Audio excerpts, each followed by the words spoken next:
Stuart, just how big a win is that tonight?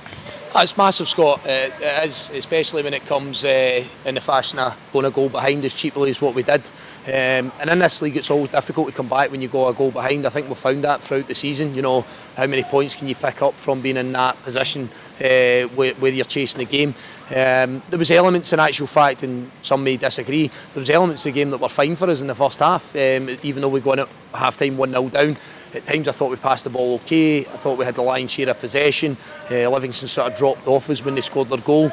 We have to carve out more chances of that, there's no question, in the first half, but sometimes it takes time for these games to settle down. But I was really frustrated with our organisation behind the ball. Said that to the players. You know, I was irate at half time, went after one or two, but the most important part for me, and we'll probably get to the quality of the goals in a minute or so, but it was the organisation behind the ball and our structure behind the ball.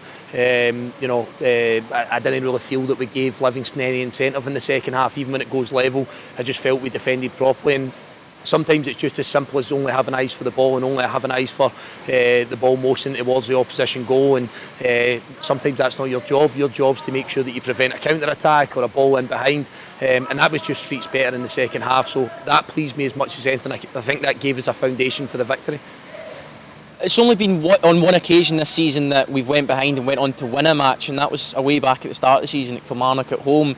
How inspiring is that for you to see a team digging in, conditions like this, the surface that you've talked about as well, with a couple of injuries to deal with? How inspiring was that tonight for you?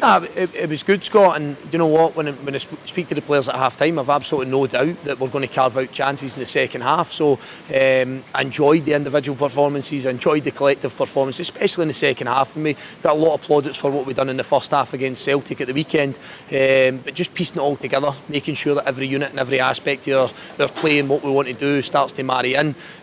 So no, without doubt it's pleasing, and I think when you look at the magnitude of the game, because you know it was spoken about in the press beforehand, and it was spoken about in one or two interviews before the game tonight about the pressure and how big a 3 points it could potentially be. So no, listen, with the support that we had just over your left shoulder there again tonight, they stayed with us even with a goal behind.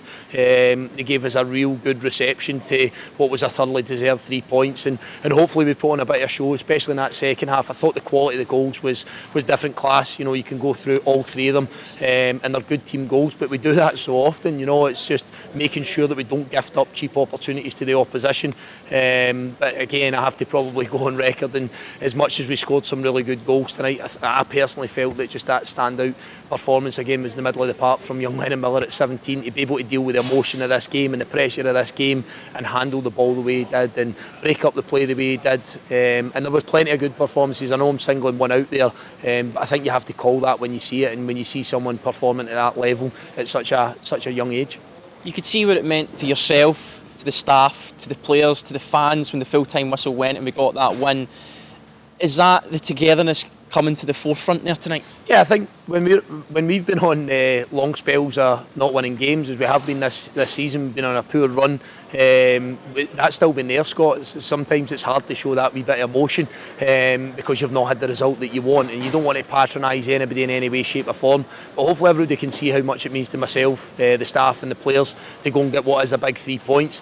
But we certainly don't rest on this. I think from my side of things, the last words that come out of my mouth in that dressing room are about us trying to kick on and for us to go and try and achieve that level of performance, because I think if we get that level of performance that we get in the second half, first half against Celtic, then I think we've put ourselves into great positions to win games of football. Cut out cheap errors, sounds really simple, cut out really sloppy goals that we've conceded, then we give ourselves a chance to really set the bar high, but we won't be getting ourselves carried away either. That's the other thing I need to mention. It's good, it feels good tonight, it should do for what we put into the game, but we've got another tough one coming on Saturday.